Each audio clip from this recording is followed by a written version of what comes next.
Electronic payment system में अगला topic आता है यूनिफाइड पेमेंट इंटरफेस। ठीक है, अब यूपीआई हमारा कैसे बना, क्यों बनाया गया इसे, इसका उपयोग कहाँ होता है, ये चीज़ में हम देखेंगे। अब देखो, जितना भी पेमेंट होता है वो कैसे होता है, ऑनलाइन के माध्यम से होता है। ठीक है, यूपीआई जब तक नहीं बना था, जब हमें पेमेंट करनी होती थी तो हमें उसमें बहुत सारी चीज़ों की आवश्यकता होती थी। किनकी जब हमको पेमेंट करना होता था तो जैसे अकाउंट नंबर की आवश्यकता होती थी, और आईएफएससी कोड की आवश्यकता होती थी, और बैंक नेम का इसमें हम क्या चाहिए होता, उस व्यक्ति का भी नाम चाहिए होता था, कस्टमर का भी नेम चाहिए होता था। ठीक है, इन सभी चीज़ों का प्रयोग करके हम क्या करते थे, पैसा किसी को भेजते थे।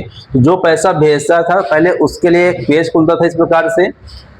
जैसे मान लो यहाँ पास कोई व्यक्ति है, जैसे उसका नाम मान लो गीता है, ये तो जो पैसा भेजेगा उसको भी इतनी जानकारी फिल करनी होती थी। और यहाँ पास मान लो एक व्यक्ति है सीता, इसको पैसा, तो यही सारा जो सारी जानकारी है, अकाउंट नंबर और क्या चाहिए, आईएफएससी कोड चाहिए, फिर बैंक नेम चाहिए, और फिर नीचे क्या होता था, कस्टमर का नेम होता था। तो देखो, यदि हमको किसी पहले पैसा भेजना होता था, जब तक हमारे पास यूपीआई नहीं था, तो हमको इतनी सारी जानकारी पहले तो अपनी भेजनी होती थी, और उतनी ही जानकारी दूसरे पेज में आकर के हमको जिसको पैसा भेजना है उसकी भरनी होती थी। ठीक है, अब इतनी जानकारी हमको उस व्यक्ति से चाहिए तो हम किसी व्यक्ति को फंड ट्रांसफर कर सकते थे।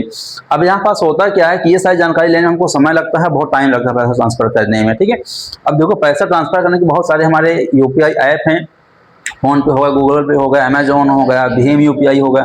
जो भीम है कहाँ का, अपने इंडिया का है। ठीक है, भीम यूज किया करो, गूगल पे, अमेजोन, बहुत सारे ऐप हैं। ठीक है, तो ये सभी क्या है, जब तक इसमें यूपीआई सिस्टम नहीं था, जो यूपीआई सिस्टम है इसको इंडिया ने बनाया है। जब तक ये सिस्टम नहीं बना हुआ था तो हमको ये सारी डिटेल क्या होनी थी, कस्टमर की चाहिए होती पैसा ट्रांसफर करने के लिए। अब इन सभी डिटेलों में क्या होता था, यदि मान लो कभी किसी का अकाउंट नंबर गलत हो जाए तो क्या होता, पैसा दूसरे अकाउंट में चला जाता था। ठीक है, अब यहाँ पास मान लो हमको अकाउंट नंबर तो मिल गया, आईएफएससी कोड मिल गया, उसका अब यहाँ पास बैंक का नाम ही नहीं पता चल रहा है कई बार। ठीक है, कई बार आईएफएससी कोड हमारा गलत हो सकता है, कई बार अकाउंट नंबर गलत हो सकता है, या उसका कई बार नेम गलत हो सकता है। ठीक है, यदि इसमें से कुछ भी हमारी जानकारी गलत हो जाएगी तो पैसा हमारा ट्रांसफर नहीं होता था, या किसी दूसरे व्यक्ति अकाउंट ट्रांसफर हो जाता था। तो भारत सरकार ने क्या किया, एनपीसीआई को, एनपीसीआई हमारे क्या है, national payment corporation of India, इसने क्या किया, इसने बोला भारत सरकार ने एनपीसीआई को कि एक ऐसा सिस्टम बनाओ जिसमें हमको इन सारी चीज़ों की आवश्यकता ना पड़े और हम आसानी से पैसा को ट्रांसफर कर सकते हैं। ठीक है, तो एनपीसीआई ने क्या किया, यूपीआई को डेवलप किया। जब यूपीआई को बना दिया गया तो यूपीआई जो होता है, यूपीआई कुछ नहीं, ये सारी जानकारी को एक साथ किसमें समाहित कर दिया गया है, इन सभी को यूपीआई के अंदर समाहित कर दिया गया है। यूपीआई में कुछ नहीं होता है, आपकी जो सारी जानकारी होती है यूपीआई के अंदर सम्मिलित होती है, और इन्हीं सबको मिलाकर क्या बना दिया गया है, यूपीआई बना दिया गया है। अब इसमें केवल एक आईडी बना दी गई है। जैसे मान लो कोई यूपीआई आईडी होती है एग्जांपल के लिए, तो इसमें क्या होता है, इसमें जो आपकी आईडी बन जाती है, अब आपको केवल इतने की जगह आपको केवल क्या डाल देना है, यूपीआई आईडी डाल देना है। अब जैसे ही आप यूपीआई आईडी डालते हो अपने फोन पे जिसको पैसा ट्रांसफर करना है, तो जो भी जानकारी होती है उस व्यक्ति की सारी जानकारी खुल करके आ जाती है। अब देखो, हमको यहाँ पास ना तो अकाउंट नंबर डालना है, ना तो आईएफएससी डालना है, ना तो बैंक नेम डालना है, ना तो कस्टमर का नाम डालना है, केवल क्या डालना है, उसका जो यूपीआई आईडी होती है हमको केवल वो डालना है, और उस व्यक्ति की पूरी जानकारी हमारे सामने खुल करके आ जाती है। अब हमको ये सारी जानकारी फिल करने की आवश्यकता नहीं है, क्योंकि जो यूपीआई नंबर है वो इन सभी से लिंक होता है। ठीक है, और जब आप ये जानकारी डालते हो तो आपके सामने ये सारी जानकारी खुल के आ जाती है, और आप उसको कुछ ही सेकंड में पैसा ट्रांसफर कर सकते हो। ठीक है, अब यही यूपीआई किसकी बनी होती है, जो पैसा भेजने वाला होता है उसकी भी यहाँ से क्या होती है, यूपीआई आईडी बनी होती है। तो जो पैसा भेजता है और जो पैसा प्राप्त करता है, दोनों की क्या बनी होती है, यूपीआई आईडी बनी होती है। ठीक है, और जितने लोग फोन पे गूगल पे चलाते हैं वो उन सभी लोगों के पास क्या होती है, यूपीआई आईडी हमारी होती है। ठीक है, तो इस यूपीआई आईडी के माध्यम से क्या होता है, हम पैसा को आसानी ट्रांसफर कर सकते हैं। अब इसमें हमें किसी व्यक्ति से बैंक अकाउंट मांगने की आवश्यकता नहीं, आईएफएससी कोड मांगने की आवश्यकता नहीं है, ना तो नाम, ना ही कस्टमर नेम, केवल क्या चाहिए हमको, यूपीआई आईडी चाहिए। ठीक है, तो इसके माध्यम से उसको पेमेंट कर सकते हैं। ठीक है, यूपीआई के माध्यम से। तो डालिएगा हेडिंग यूपीआई। और यूपीआई में क्या होता है, देखो जब यूपीआई में भी जब उसमें भी नंबर ही होता है, उसमें कुछ क्या होते हैं, कुछ डिजिट के नंबर होते हैं, कुछ क्या होते हैं उसमें स्पेशल कैरेक्टर होते हैं। इस प्रकार से नंबर हमारा जो बना होता है वो क्या होता है, यूपीआई नंबर।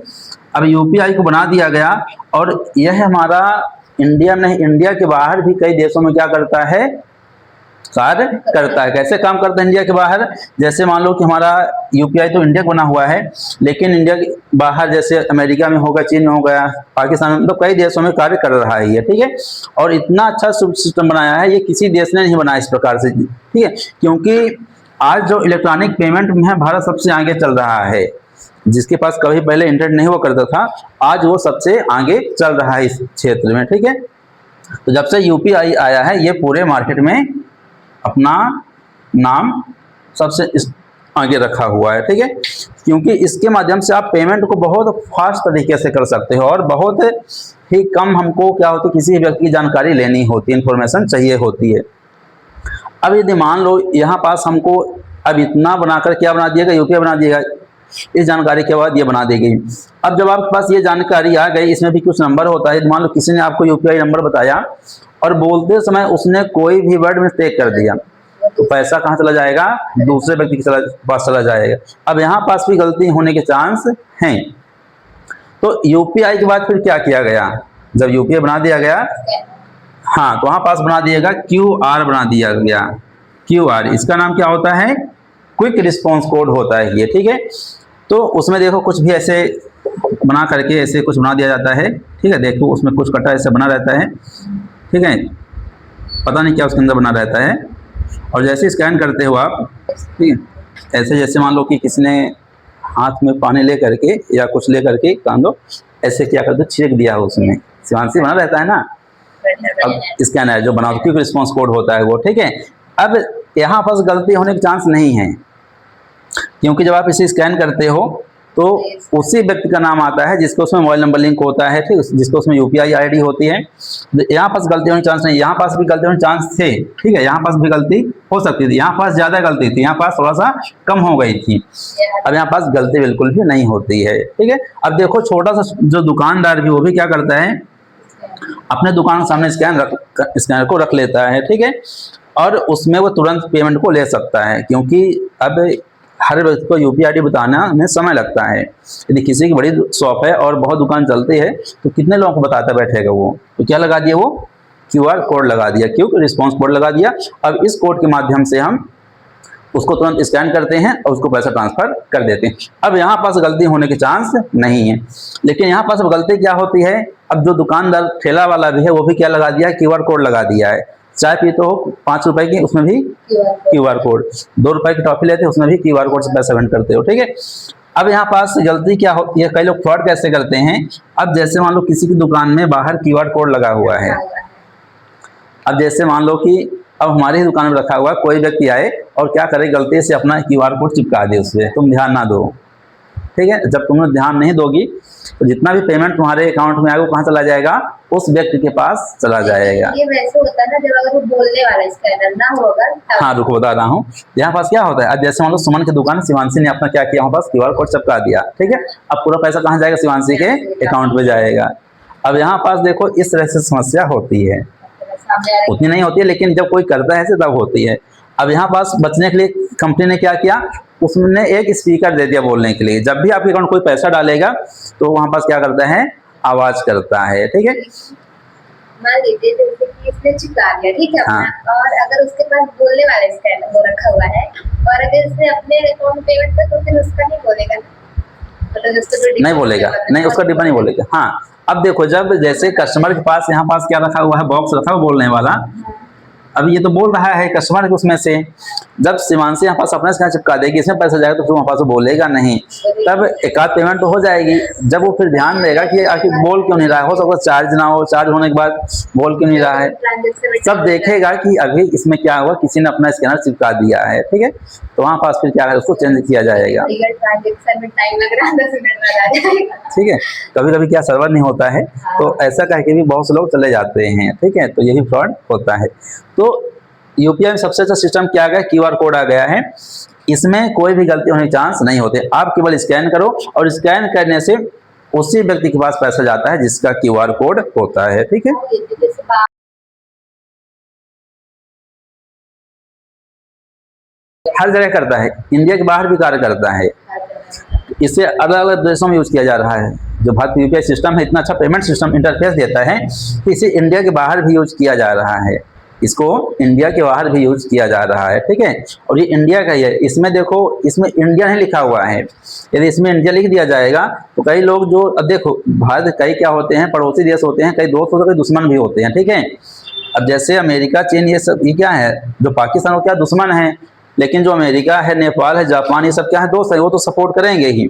लेकिन यदि इसमें इंडिया लिख दिया जाएगा तो वो सोचेंगे इंडिया का हम इसे क्यों यूज करें। ठीक है, इसलिए उसमें इंडिया नहीं लिखा गया है, यूनिफाइड पेमेंट इंटरफेस बस लिखा गया है, तो पता नहीं चलता कि किस देश का है ये। मतलब पेमेंट सुविधा अच्छी देता है तो उसे सब लोग यूज कर लेते हैं। पता है कि गूगल में जाके सब पूछ लेते हैं कहाँ का है, लेकिन तो वैसे देखा जाए तो यहाँ पास आई का मतलब जो है तो इंटरफेस से यहाँ पास दिया हुआ है, उसमें आई इंडिया दिया ही नहीं गया है, तो इतनी आसानी से पता नहीं चलता, कोई देखता नहीं है। ठीक है, लेकिन पता भी होगा, लेकिन यदि अच्छी सर्विस दे रहा है, ठीक है, उसका सही लाभ। चाइना भी अपना बना रहा है, लेकिन चाइना में भरोसा नहीं करना, वो कभी बना कभी कुछ भी कर सकता है। ठीक है, क्योंकि कहा जाता है चाइना को जो सामान होता है तो चलता है तो चांद तक जाता है, नहीं चलता तो शाम तक चलता है। ठीक है, ये कहा जाता है, चले तो चांद तक, न चले तो शाम तक। ठीक है, तो चाइना में भरोसा करने लायक नहीं है। तो जैसे मोदी जी ने यहाँ पास UPI बना दिया, अब इसी प्रकार से अभी एक अपने इंडिया का मैप बन गया है। ठीक है, जैसे गूगल मैप है उसी प्रकार अपने इंडिया का मोदी जी ऐप बना दिए हैं, उसमें आप अपने GPS लोकेशन देख सकते हो कहाँ पे हो। ठीक है, अब आपको गूगल मैप देखने की आवश्यकता नहीं है, अब सब कुछ अपने यहाँ का बन रहा है। ठीक है, बहुत जल्द वो तुमको देखने के लिए मिल जाएगा। हाँ, अभी जैसे गूगल मैप देखते हो तो किसका गूगल का है वो, अब उसी पर अपने भारत मैप बन जाएगा, भारत मैप बन जाएगा। ठीक है, तो आप उसमें सभी लोकेशन देख सकते हो। ठीक है, तो इसमें कार्य बहुत तीव्र गति से चल रहा है। ठीक है।